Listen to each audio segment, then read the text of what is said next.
yeah, it's a premium price for a premium product or a premium experience. It's not for everyone. And it sounds like it's not for you. So I do a takeaway. Now, of course, the person that would be this type of a individual that tries to negotiate an $85 tennis lesson. Right. I agree with Tony. There are the folks out there that no matter what, it could be culture. They're from other countries, whatever, and that's totally fine. But there are other cultures that do the haggling and the negotiating. We let them know on the phone, like, there is no negotiating. Like, this is the number, and there's no sob story that you can tell me that's going to get you some discount. Jerry, welcome to the show. Welcome back to the show. Good morning. So you're doing the smart things, which is you're previewing in all your media this talk that you're going to give. Have you ever even talked about this before? Is this a topic you've ever even touched upon? Yeah, maybe so. The front desk, right? The front desk in your healthcare practice. So yeah, something I've talked about before numerous times. I'll tell you what's here what's cool. So PPS, right? Private Practice Section of the American Physical Therapy Association. Now you got me thinking, what of those three? It's not the Super Bowl, because CSM would have to be the Super Bowl. Yeah. Right. All-Star game? Yeah, there we go. For private practice. Yeah. And it's a good thing. And I think I missed a couple in the middle, probably around COVID. But the value to me is high being there. And I got to tell you, it's about, even again, pre-COVID, it was about meeting people face to face and the networking. So you get that real tight group of people, right? Private practice owners who want to meet other people, who are committed to learning, who want to talk about new things. And it's great to have all those people in one space. And I love it when we have it at places where people can't leave, to be brutally honest. Yeah. Because all of a sudden, right, the content, people are coming in and out of content all day. Sometimes I hang out. 2 years ago in Colorado. I love this story. 2 years ago in Colorado, I found a spot where everybody had to walk by, right? There was this location with, no matter where you were going at PPS, you had to walk by the spot. And there was a couch and 2 chairs. So one morning, right, got up, had breakfast, crack of dawn. And before anything started, I planted my butt there and hung out there for like 2 hours. And right, anybody who was there had to walk by there. So it was really cool, and saw, needless to say, everybody I wanted to see or needed to see. And then, right, if it was like, hey, let's connect later. It was almost like the place you sat down, got to say hello to everybody. And then if you needed to schedule something, you scheduled something. So this location you can leave, but I still think it's a great location because most of this stuff is inside of it, right? Yeah, National Harbor, the Gaylord, they understand what they're doing. Right, yeah, the Gaylord understands about keeping people. And that's where it was in Colorado, right, at the Gaylord. So, and that's the thing, and we'll get into this too afterwards, but I want you to tee up like what you're talking about, why someone who's on the edge of a diving board. I decided to go yesterday, so I'm going to take the trip down from New York. Tony's going to be here in a little bit. He's going. Yeah, Dave, we're going to twist his arm. Maybe he's going to go. He's going to the mountains or something like that. But this is someone for at the edge of a diving board who's an owner. Like, what is someone going to walk away with? What are you going to get on stage and hit him with 7 different kinds of smoke? So for me, well, here, because I've read through, right? I go through and I look at every single presentation is going to be out there, right? And there is consistency there. They do something for like new business owners every year. There's always compliance stuff, right? Which changes. Oh, Lord have mercy, right?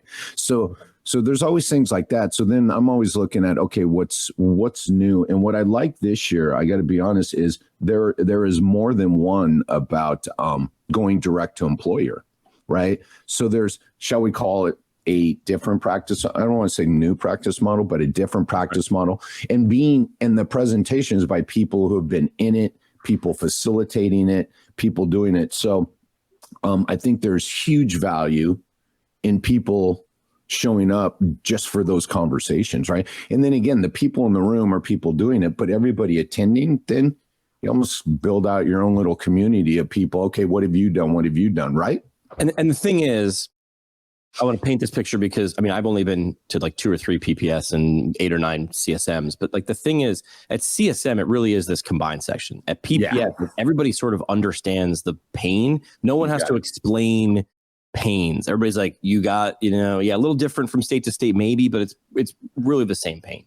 Right. And so you got those people, right? Again, direct to employer, everybody in the same room thinking, something's got to give here. Right. So it's a great place to learn. It's a great place to start conversations. And it's a great place to build a community to stay in touch with.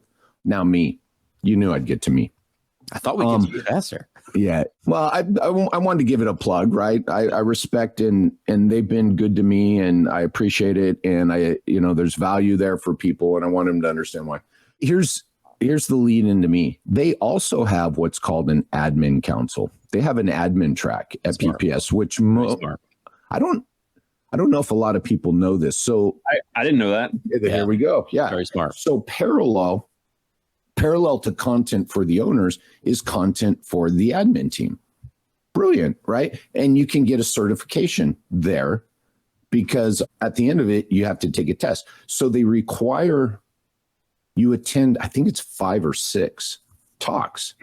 And they put me in that last year. And I can't tell you how happy and glad and excited I was. Yeah. And it's required of them. So I had a talk, I got to share this. I had a talk put together last year and it was for owners. They accepted it and it was for owners. A couple weeks later, they accept it. I basically had it together and I was like, okay, here we go. They said, hey, Jerry, we're going to put you in the admin track. And I was like, wow. And they said, we're going to require it, right? So you'll be a required content for the admin teams. And I was like, wow. And I hung up the phone about 5 minutes later, I was like, because I had to redo the talk and I owed it to the admin people that were in the room to redo my talk. I didn't want them to come sit in a talk that was set up for owners talking about admin people. So the theme was still the same and the talk was still the same, but I redid it to talk to the admin people in the room. And I got to tell you, I've never put so much energy and time into one talk. Yeah. And I was so happy with it. And I got good feedback afterwards. So, right, the talk this year is, they asked me to keep the same talk, same theme. And so I kept it. But what I realized is it is the foundation for a front desk person to own the process in the company they work at, in the practice they work at.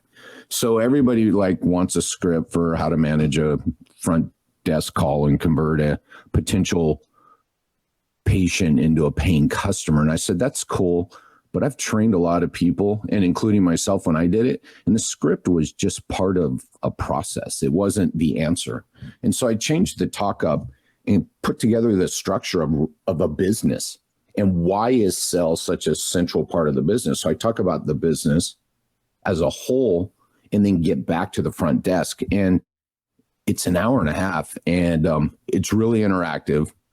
There is talking at you at the beginning, but I've everywhere in it, the conversations, because what's really cool now again is the people in the room are the people doing. So I asked them, tell me about this, or what do you think about this, or that last phone call you were on. You can't do that with owners. And by the way, half the time you find out, and I love this, right? Because I'll get a new client, I'll get the owner on a phone, I'll get the admin, and I'll ask a question, and I'll say something like, do you guys do this? And the owner will go like this, and the admin will go, and guess who I believe, right? So to have them in the room is really cool. So I'm really excited because I really want to elevate this role, as you all know, and I'm actually on a kick. And I've had this idea for a long time.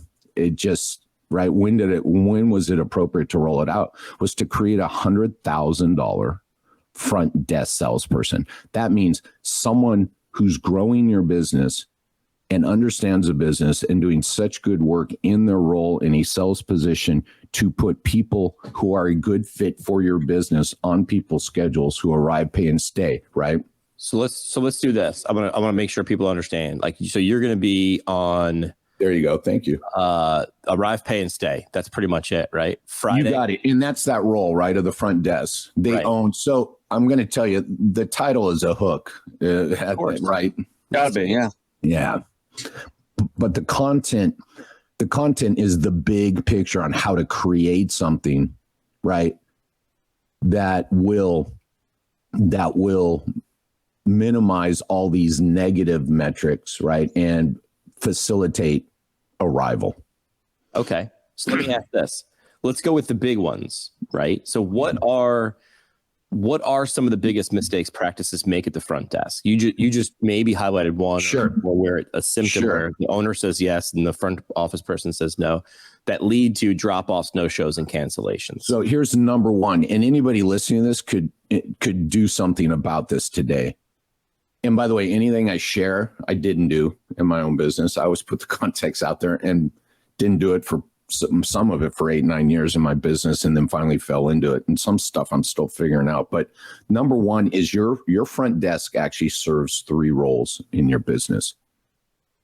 There's I call it the voice of the company. So the salesperson, right? Hello, my name is Jimmy. I want to schedule physical therapy. I have low back pain. Well, hello, Jimmy. My name's Jerry. Thank you for calling ABC Physio. That's the voice of the company, right? That first contact. That is a role within itself. Sure. Then there is the face of the company, right? More of the customer service person. You got it. The retention person. So we have a salesperson, the converter. Then we have the retention person. And then there is that third role, which I don't really have a good name for it. I just call it back office admin, people who, whether it's billing, more to do with the compliance, more to do with the paperwork. They're not so much customer facing, but they play a huge role in patient success. All 3 of those roles play a role in patient success. If you understand that and you post for a front desk job and you understand which one you need to fill, then you will be far, far more successful in decreasing. And by the way, it doesn't matter what role it is. Any of those roles can help to decrease cancels, no-shows, and drop-offs, right? So that's number one. And anybody could take a step back and go, wait a minute, right? And it's that thing, right? Oh, how is my front desk supposed to answer new patient calls when they're helping someone get scheduled out? And I'm like, they're not. I've literally told people go, what am I supposed to do if I'm helping a current client and the phone rings? I'm like, don't answer it, right? So again, this idea. Is this an ownership thing in terms of like owning tasks? Is this a business person like letting go and saying, you own this, I'm going to hold you accountable? But on the admin side, the front desk side, they're like, I want to own this, most likely. That person, yeah, okay. And I like the fact you said, I want to own this. So this is what I find out a lot working directly with the front desk team is they have a broader, wider, better, and I'm going to say better, knowledge of the flow of the business than anybody else in the company. And I just did a video on this yesterday. And no disrespect to anybody else in the company, but this front desk person understands how people are getting to you. They're understanding what issues they're having because they're talking to them first. They're understanding payment issues. And then they have to understand what happens next when they arrive. They have to understand somewhat, right, high level, what's going on during fulfillment, meaning a course of care. They have to understand the billing, high level again, and when statements go out. Nobody else in the business can talk that whole stream like that front desk person, right? And anybody probably involved in any of those 3 roles knows the business better than anybody else, right? And so give them the ownership, give them the KPIs and the accountability, right? You said it. Right. 100%. You can't tell me, to use, you're a baseball fan. You can't tell me RBIs are important, but then not let me swing away when there's someone. Yeah, right. Right. And then say, why didn't you drive in more runs? Like, right? It's not fair. That's not fair. Dave, what do you got? So, Jerry, you recently posted a piece of content about, this was you doing a talk. It was recorded. And you said something like, you get a new caller, the phone rings, and it's a potentially $1,000. It's worth a potential $1,000 on the other end of that call. So with owners now that are focusing more on this admin, this front desk person component, and you said this person could potentially be making $100,000 a year. Is that, for owners out there, is that something that you've seen where some of these individuals are experienced and they're just so great that they're on that type of a salary? Or is it like salary plus some performance component? Because then I think owners and front desk people could then further be bought into that phone rings and it's not worth $100 or it's not worth like 50 or whatever, but it's actually worth 1,000, or in an out of network cash practice it's worth $2,000 or more. So how can owners understand the different options there with compensating these individuals? Maybe they start just salary or they just start 50-50 salary and performance pay. What have you seen and what's working out there in private practice? Good question. Gary, I think we lost your mic. Oh, sorry. I put myself on mute because I get excited sometimes. So I mute myself when other people are talking. Primed. Dude, yeah. Let's go high level real quick, right? Outside of healthcare, salespeople, right? In many Fortune 500 companies, right? Fortune 100 companies, the top paid employees are the salespeople. And there are salespeople out there, sit down people, who take zero salary because they want all commission. So just for context, right? I want everybody to understand, because they drive so much business, right, that they can work and they're good at what they do, right? They can make far more money off commission than taking a dime otherwise, right? And I've done some sales courses where people, right, structure that out and show how do you, because number one is you got to hire the right person who's incentivized this way, right? So then we're back to, you have to understand the 3 roles and you've got to post properly. So with that all said, there's a context. Yes, David, I think there are multiple ways to do this. Here we go again. The owner's got to know their numbers inside and out. And the most important number, I'm just going to say this and let's not get in the weeds. You have to know your break even, right? How many new patients do we need on the schedule to pay the bills every month? Because you don't want to incentivize. Personally, I'm not going to incentivize people for getting us to zero, right? They're going to get paid. Right. But we got to pay our bills monthly. People got to get paid, right? Rent's got to get paid. But once we go over that, then, yeah, David, we could look at a bonus structure, incentives, however you want to do that. When I was doing this, a new patient was worth $2,400 to the business, right? And I had this moment where I looked at my front desk team and I said, do you know how much that call's worth? And from that day forward, I'm just going to tell you, it's not magically we blew up and made a bunch of money, but man, it got approached differently, right? And then I went back to my providers and made sure they knew, right? I'm still running into clients all the time and people have no idea what's going on, right? Business-wise, as far as like, what is a person who wants to do business with us, who values what we do, who can benefit from what we do, right? What do we have to gain from them? We have $2,400. And then now in this world, I'm like, right, with programs and we don't have to get into RTM and everything else, right? Staying in touch, right? The value goes through the roof. Again, it all started in one place. And that front desk salesperson is going to be selling the whole journey, man. You know, you don't go overboard, obviously. We got to get them in the door and we got to respect why they're coming in today. But still, they're going to start learning about the bigger picture from that front desk salesperson. They're going to find out about the other stuff. So does that answer your question, Dave? Yeah, absolutely. I believe it's an incentive bonus type program. I think it's deeper than that too, because you can go into psychology real quick and they actually show that like incentives, like Adam Grant talks about this a lot, like money typically doesn't drive especially the right people, right? They want sense of fulfillment. They want to enjoy the people they're around. They want to feel like what I row, it moves the boat in the right direction. Like that's why the right people show up to work. And when I understand that, things change. So check this out. Thanks for saying that, Jimmy. Check this out. So part of the program and part of the talk is everybody has to come together under one goal in the business, right? Every successful business, and this is my talk almost starts with this line. Every successful business has the same blueprint, right? I didn't make it up. It's existed forever, right? And part of it, Jimmy, is everybody, this is where I got, and this is a book, hold on, sitting right here, that I got from a speaker at PPS like 5-6 years ago, The 4 Disciplines of Execution. This is about the doing, right? Everybody's reading the mindset, the start with why, don't get me wrong, the huge impact on me. This is the doing book. This is about getting a team aligned behind one big goal. And that's where I came up with that completed plans of care and why so much of my content says completed plans of care. So everybody in the team, all 3 of those roles, I can show all 3 of them how they contribute to a completed plan of care. And when you can do that in an interview, right? In an interview, Jimmy, and when you post for the job, right? You said I was going to get excited.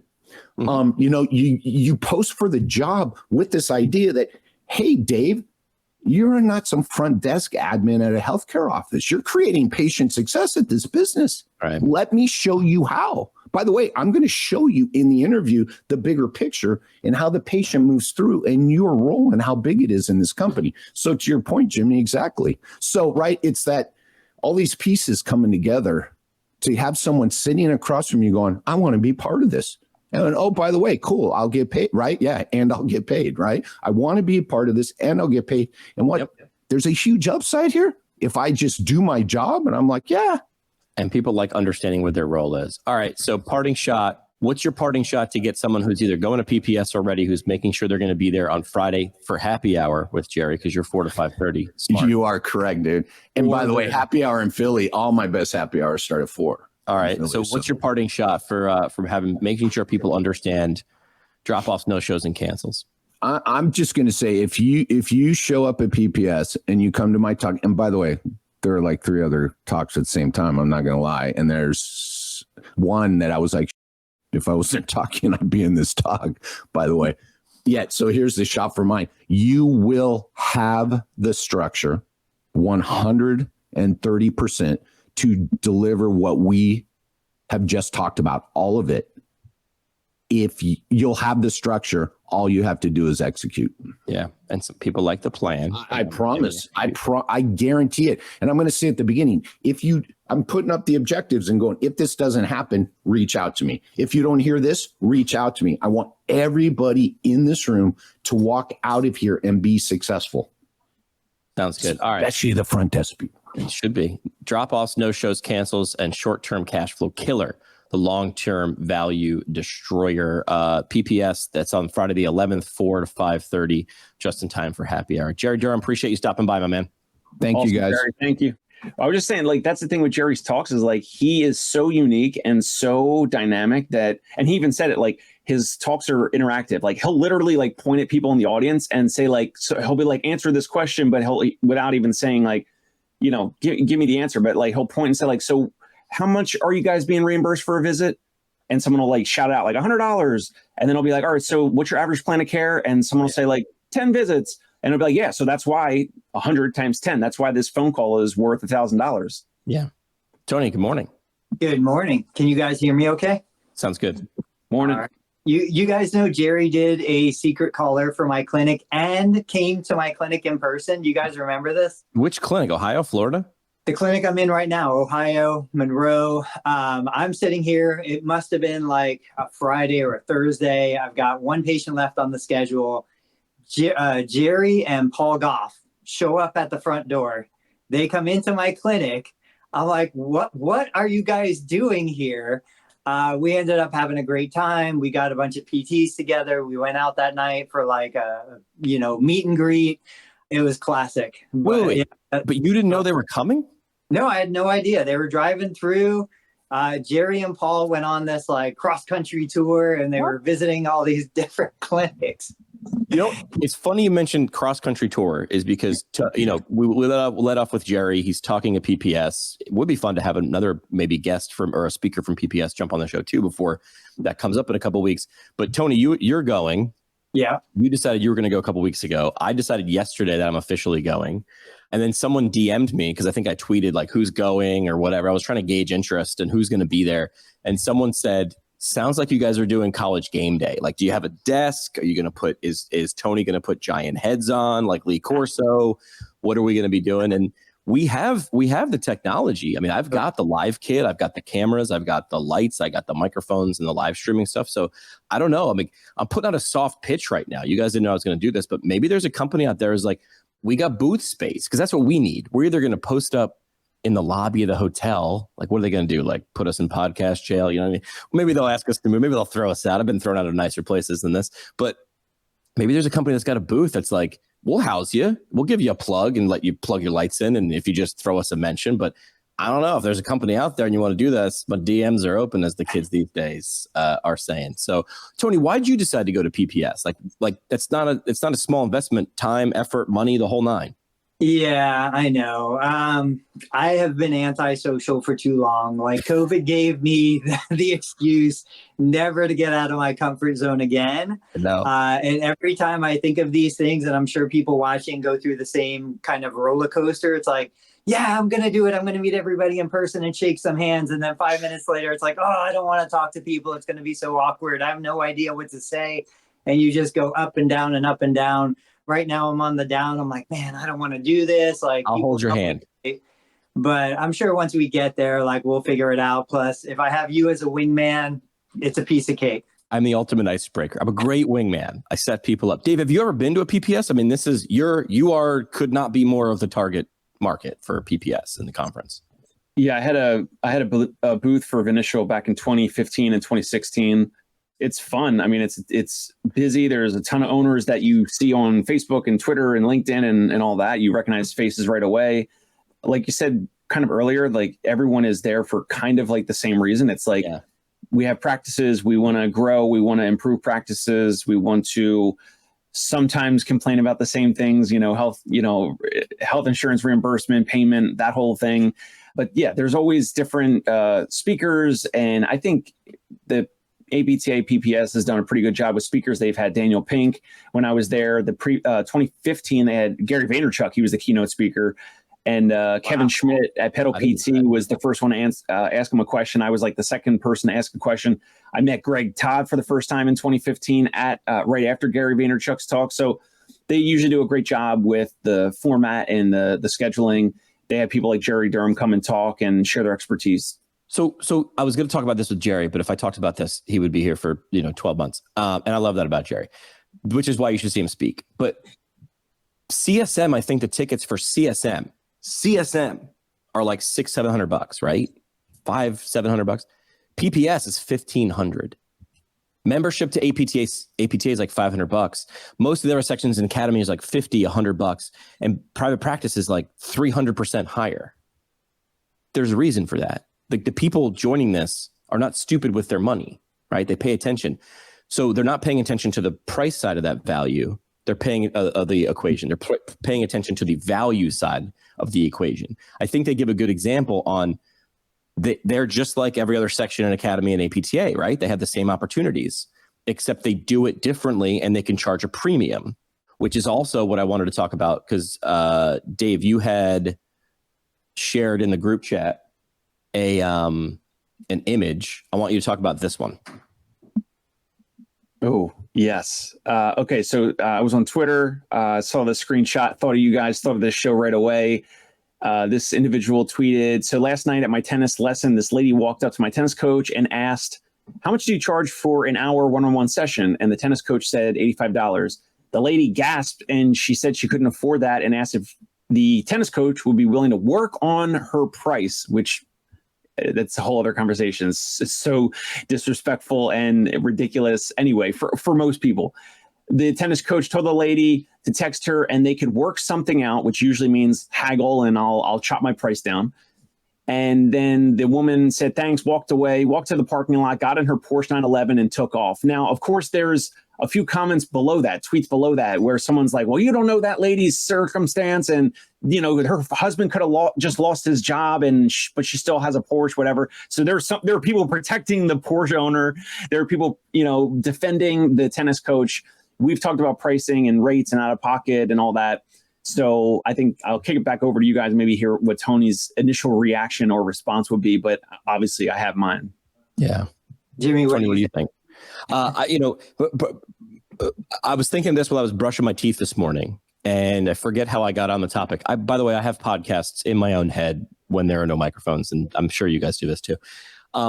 But it was the phrase, and I think I've said this before, which is value and perceived value. And I'm like, they're both the same thing, right? It's just how much you want it. And I think I said this in one of the posts Tony had up the other day, which is someone was asking, why would this situation happen? Right?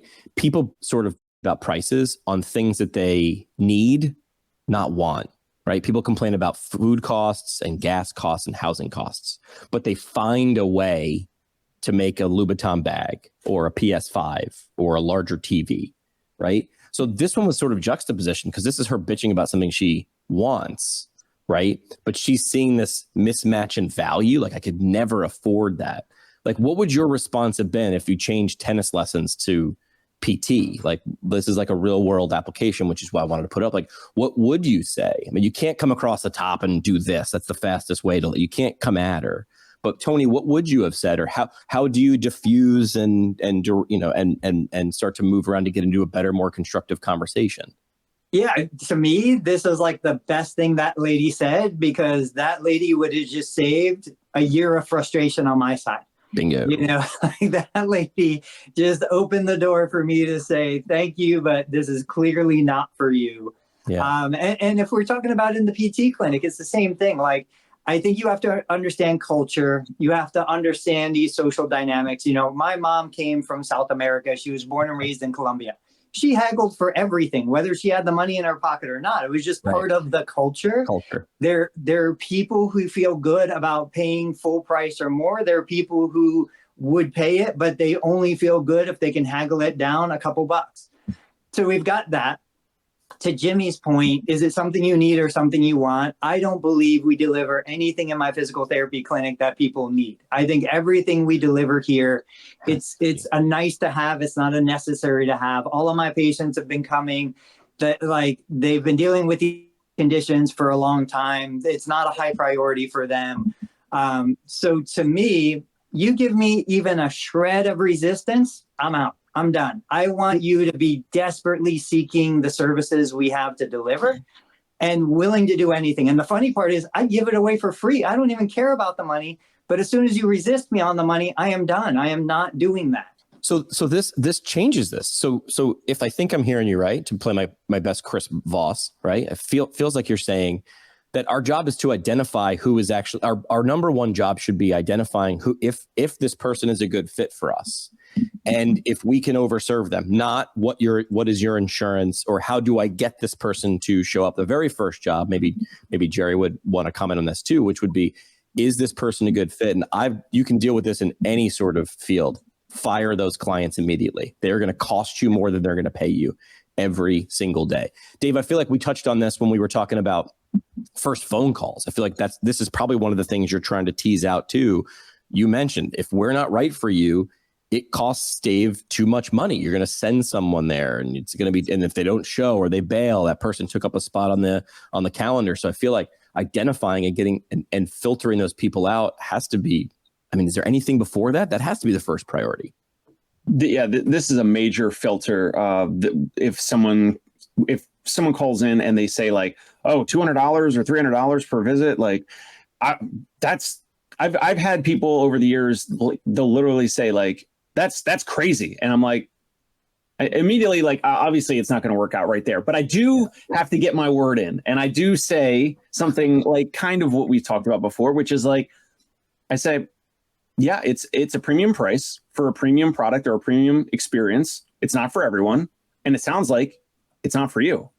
So I do a takeaway. Now, of course, the person that would be this type of a individual that tries to negotiate an $85 tennis lesson. Right. I agree with Tony. There are the folks out there that no matter what, it could be culture. They're from other countries, whatever. And that's totally fine. But there are other cultures that do the haggling and the negotiating. We let them know on the phone, like there is no negotiating. Like this is the number. And there's no sob story that you can tell me that's going to get you some discount, because that's just the way it is. Like you can't go haggle a $3, gallon of milk. Like that is what it is. The fact that you're calling a service-based business and think that you can haggle, we as the service-based business community, at least in the US, if we get haggled like that, at least this is how I feel. I almost want to increase the price on you on the phone. I got a devious business model idea. Dave, you just gave it to me. You set up, okay, so we understand like price anchoring, right? So by saying, well, we start at this, or, using like $1,500 when really your middle package that you'd like to sell is $800. So suddenly the $800 package seems like a deal. You set up a physical therapy business. The price is way above everybody else. You get them on the phone. You say it's $350 a session. They say that's ridiculous. And then you calmly say, I can easily refer you to 3 colleagues right now that are cheaper, except the colleagues are all part of your business. So you are only there to show people the high end, and they don't want you to go right this way, but you are the right this way as well. Devious business model idea, steal it. I've spoken to some owners in the area, I won't say who, that are even Medicare Part B, different practices. And I've said, hey, but not a like we would refer them. But I said like, hey, like I'm in the business right now. I want to have equity. I want to have partnerships, like all that. So like it would not be just a referral. Yes, it would be we're referring to ABC Physical Therapy that takes your insurance, that takes your Medicare Part B, whatever, and they would not know that we co-own that practice, and that's totally illegal. By the way, we don't have to disclose like I own 10 or 30% or 50% or whatever of that practice. So that, by the way, that happens all the time, and we just don't even know about it. Oh, I just invented something that already exists.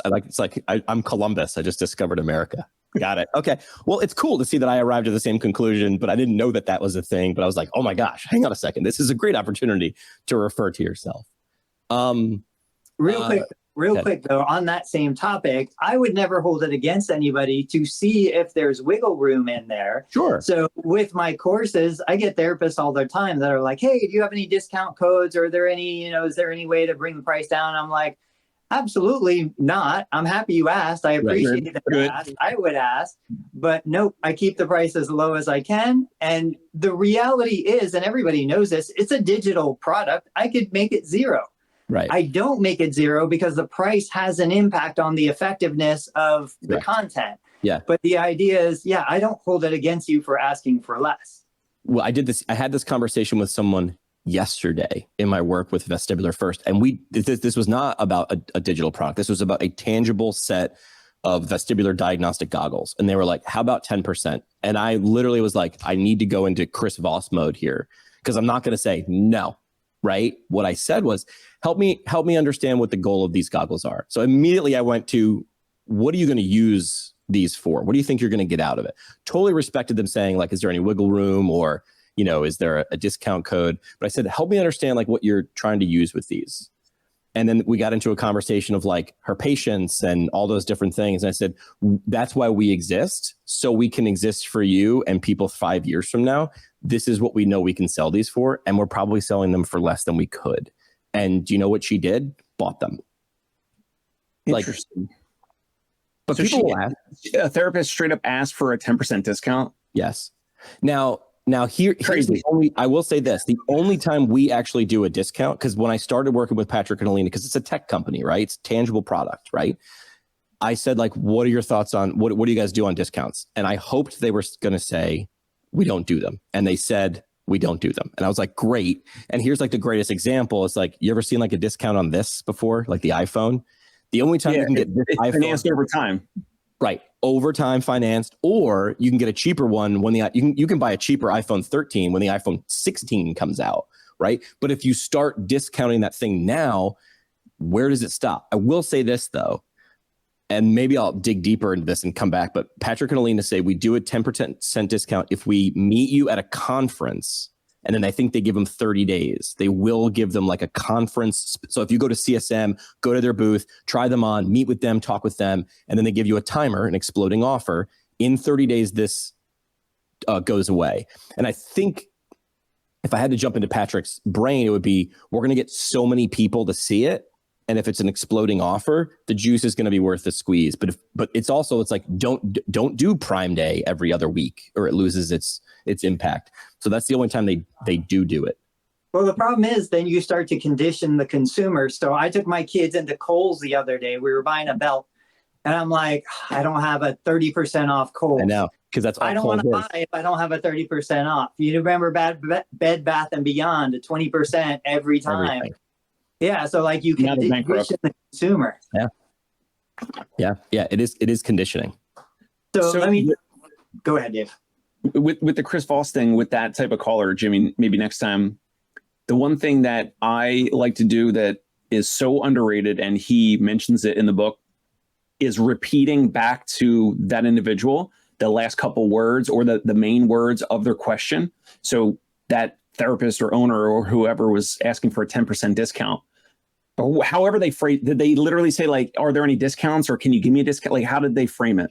Yeah. I believe it was similar to what Tim Ferriss said the other day, or there was a video with him and I think Gary Vee, which is, what are the chances? Like that was like his like magic phrase, like go to Starbucks 100 times, go to Starbucks. What are the chances that there's a 10% off coupon? So I think it was similar to that. But that's a ninja approach to asking Right. for a discount. I'm sure that the owner was just like, are there any like promotions or discounts or whatever? And it would behoove owners out there to just repeat back, or you guys with Vestibular First, like repeating back to them that question, like, so you are looking for a discount right now?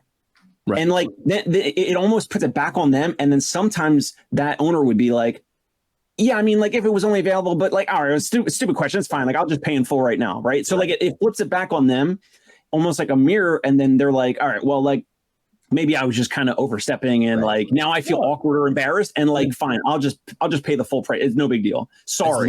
As long as you do it where you're not like making them feel bad. So you're looking for a discount for the goggles. Like a curiosity based, like you're intrigued. You're like, oh, so like, did I hear you right? Like you were asking for a discount or a promotion? Right. It's what I was taught in tennis. I didn't start playing tennis until high school because I couldn't make the baseball team because I was a 5'6" first baseman, which doesn't work. And my tennis coach was like, here's the thing. You're trying to hit a home run. I was trying to blow balls by people because I was like, that's how you win at tennis. And he really just said, your job in tennis is to make them make the error. Like your job is to make them hit the ball more than you because you want them to hit it out. So it was like, just get an unforced error. Right? Like just let them screw up. So the answer is like what Chris Voss would say, hostage situation, high stakes, make them talk more than you, right? It's like, I want to show you how in charge I am. I'm going to say more words louder and faster. Voss is like, it's actually the opposite. It's who can get the other person talking more so that they arrive at the conclusion, hopefully that you want them to. But yeah, so that was how that went down yesterday.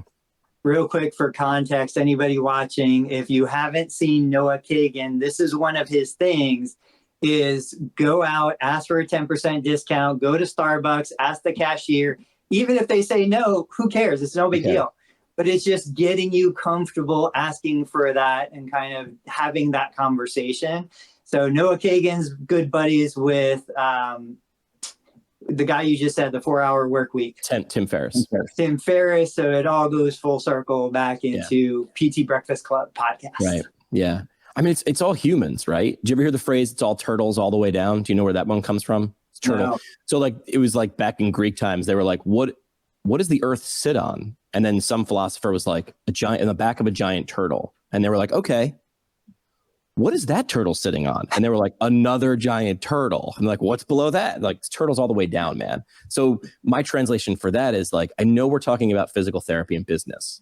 It's people all the way down. It's people. People are the cause of and solution to all of these problems, right? And unless you're growing new people, learning how to communicate or learning how to filter in or out good people for your business in terms of what Jerry Durham is saying, who you're working with or working for, or the clients on the other side, you're gonna be a frustrated business owner. If you think you're in the business game, I think you're wrong. I think you're in the people business. We all are. Everybody is. I don't care what you provide or sell.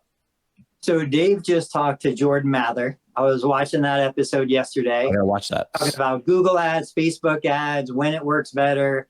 I've got a specific question coming from Jeremy Sutton. So talking to Jeremy, we were talking about the wait lists again. We were saying, how can we leverage, our availability, help these clients that are sitting on wait lists for hospital clinics and other bigger corporate clinics. I want to hear your guys' feedback, because Jerry said, well, how do I do this? Like practical, how do I actually do this? This morning, before we got on, I asked ChatGPT. I said, I'm a private practice owner, physical therapist. I have ample openings on my schedule. And there are patients locally who are waiting 3 to 6 weeks to start physical therapy at other practices. What are your recommendations for helping me to communicate to these patients that I can take them today? And ChatGPT gave me a bunch of, suggestions, of course, Google ads, Facebook ads, social media, all this other stuff. And then I said, write me a blurb. I want you to use copywriting to write me a blurb that communicates to the patient that I have appointments available today.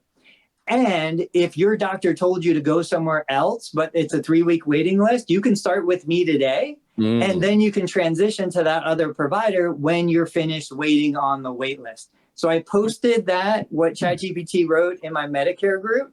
But what do you guys say? Let's start with Dave, because this is fresh on his topic. How does Jeremy get the word out to potential patients to say, hey, I can see you today. You don't have to wait 3 or 6 weeks? I mean, Jeremy, you certainly can be putting out organic content, videos, and things like that, where you're literally saying that. We say this over the phone. I don't think I've covered this with you guys before. We say this all the time. I created a little name for it. We call it a bridge visit. We have people that call us, right?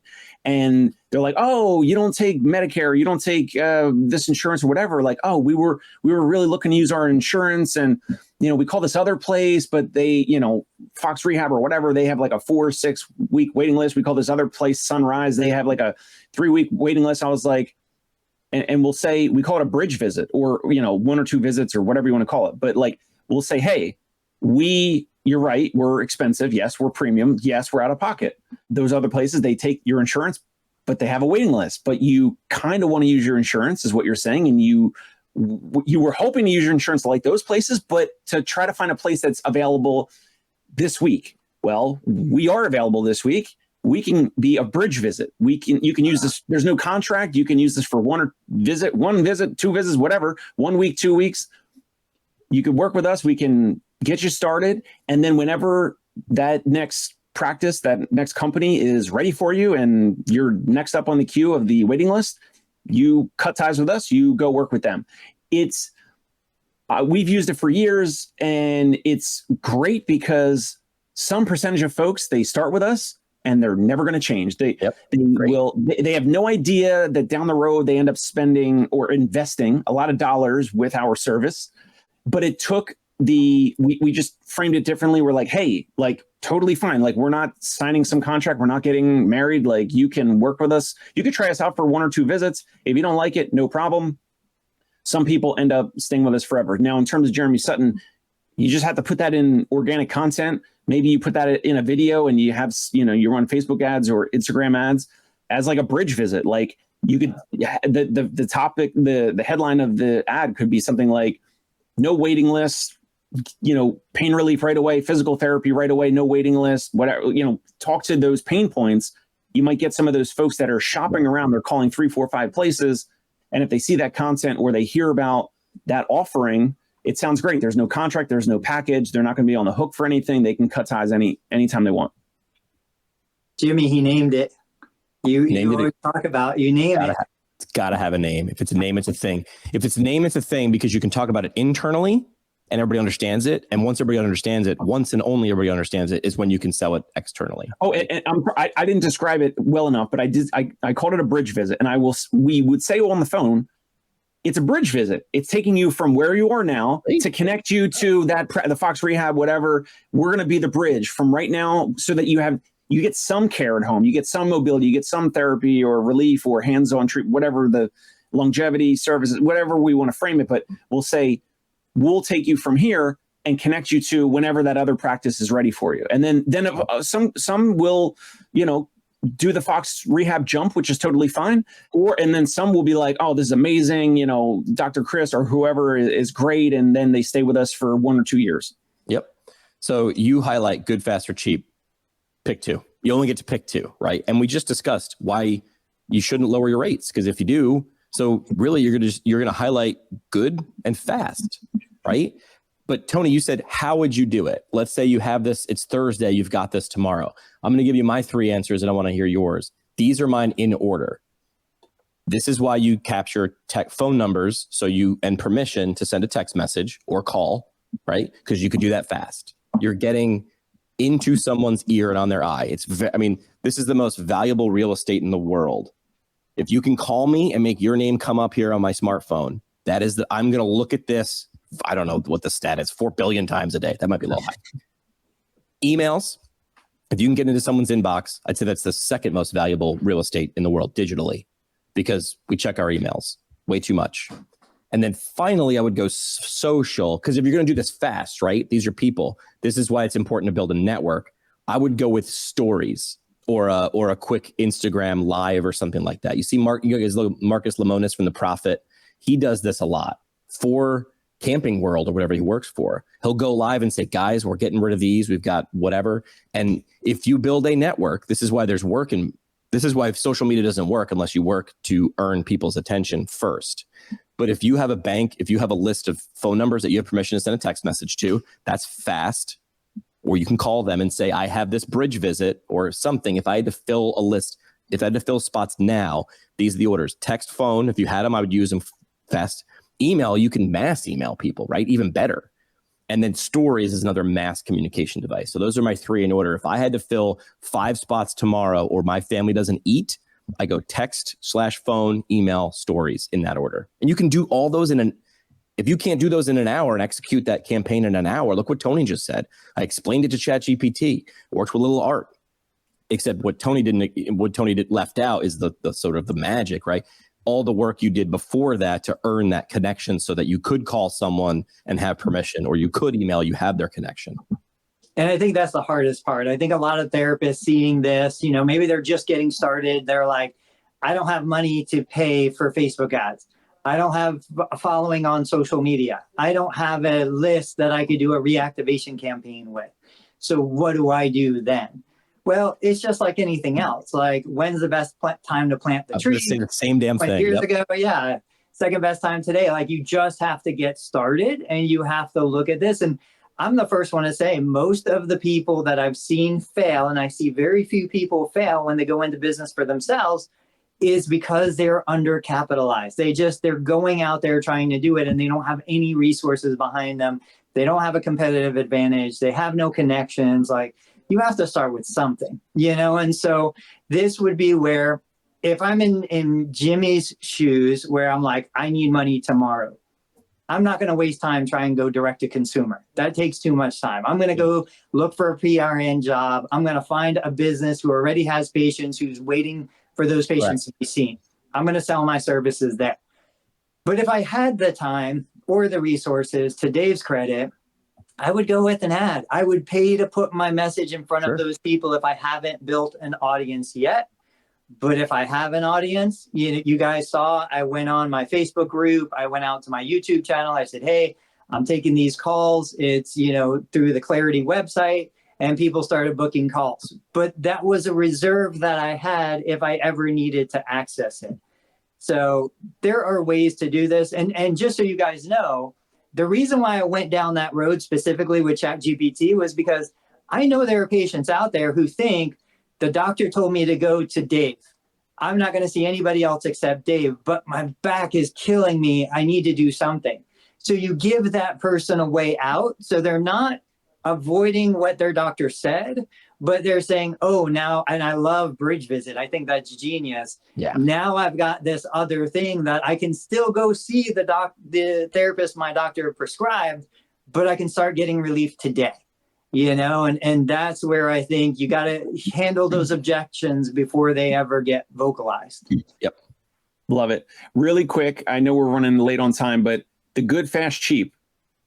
My practice, concierge pain relief, home visits, we're premium. We hardly take any insurances. So we're not cheap. We are fast because we don't have a waiting list. Typically, we want to strive to be great, but we'll take good. So we're good and fast, but we're not cheap. Tony, your practice, Total Therapy Solutions. I think you would argue that you're all 3. How is that possible? Jimmy said, hey, pick 2. Are you all 3, or are you only 2 of the 3? I think good is too mid of a word. I think it should be great, fast, cheap. Yeah, I got kids in high school. No, I think we're fast and cheap. I will absolutely sacrifice great. I think we're good enough, but we are fast and we are cheap. I will get you in right now. I will make it affordable. I will make it, covered by your insurance. Yeah. But it's not going to be great. It's going to be good enough. Go through the major companies, right? It's a little, I guess it's easier to when you start looking at this, which is like Apple. They're great and not cheap, but they're not cheap. McDonald's is fast and cheap. They're not great. They're self-described. These are not the greatest things in the world. Amazon is interesting because it's fast. It's always available. I think the cheap thing is relative because they're a bridge, right? They just connect you. What's cheap? But if you compete with Amazon and you want to actually sell stuff on Amazon, because Amazon really doesn't really sell anything, right? let you sell stuff. The cheap is variable. So they're going to be cheap. So they are fast and cheap. You decide if it's great or not. So I think that's where it starts to get murky on that third one. I would say that Amazon is fast and great and not necessarily cheap. Fast. And I think they're great because you can order. I forget, like a week or so ago, I ordered something. What was the thing? Last week I had a contusion in my lower leg. From baseball, I fouled a ball off 2 Sundays ago, and last week I had a game on Friday night. I ordered one of those leg protective braces that the MLB players Velcro around their ankle. Right. It came the next day, dude. That's incredible. That is great. But doesn't the competition drive the prices down? Because if there was something like that for the ankle for $50 or $100, the $50 one, if they had the same amount of stars, right, would outsell that one. So don't they drive prices down because it's all competition? I mean, I think the same thing, that Walmart does. So yeah, I mean, like they're Walmart. I think Walmart, Amazon, you could say maybe there's different perspectives, right? So like the employees that work at Walmart, like they would probably say like, hey, it's not great here. Like you've heard stories, like they're on, social services and things like that. So I don't know, maybe it's challenging to look at or dice up some of these with this, not dichotomy, this trichotomy, whatever this, example is. Good, fast, and cheap. All right, time for parting shots. Dave, Tony, what do you got? So if you guys aren't using ChatGPT, Claude, Gemini, like I use these tools every single day. They don't do the thinking for me. They help me do better thinking. That's the whole idea behind it. Get out there and experiment, play around with this stuff. Yeah, I just taught some people or just walked them through just what I know. And like literally I thought my camera or my microphone had been unplugged because they were sort of staring at me like this when I was clearly done talking. And I'm like, can you not hear me? And they were like, that's crazy. And I'm like, right. Like it's right now. You have access to what I just explained to you and showed you how to do. And they were just sort of like dumbfounded. Like it's insane. It's wild. Quick parting shot, just tipping my cap here to Jerry Durham with his whole front desk approach. And it is, it's great that it's finally, or it has been more in the forefront, a lot from him pushing his content and his talks and his podcasts and all that. And yeah, he's a good friend of mine, but like he helps a ton of practice owners. He helps the front desk folks understand like what's their role, their tasks, their responsibilities, how valuable they are to a practice. And it's just great to see that he's got another talk accepted at PPS. So if you guys are going to PPS, I definitely suggest you go check out Jerry Durham's talk. We got to talk more, Tony, about what we want to do there. Like, let's talk about only in public, though. Like, I think finding a company and like be like, hey, let's like, what was the company that did this at like the National Football Championship? Like, wasn't it like, oh, I can't remember what that was. They like, it was like some social media personality said, I want tickets for the National College Football Championship and I'll wear your t-shirt or whatever. And within 48 hours, they had like a brand deal and 15 seats and they wore the shirts because they made it such a big deal. The brand was like, I feel like it was kayak.com, who was the one who came through. We'll talk about that on Tuesday. So we'll figure out what we're going to do at PPS. My parting shot would be, and I'm doing this now with going back to PPS. I think I sort of shifted into this bad mindset of, well, now I need to only teach, or I need to only be like sharing the knowledge, right? And just creating content and going out. And I'm not been doing enough job of reading, listening, watching, which I'm excited to go to PPS and just lurk and watch and intake. So for anybody who's talking, I don't know what the ratio is, but maybe it's 2-1. You should probably be listening, reading, hearing, consuming twice as much. But there's that thinking part, processing, and before you start speaking. And that's coming from a guy who speaks a lot. So I'm getting more back into this. So my parting shot is maybe that golden 2-1 ratio of intake before you start to put out.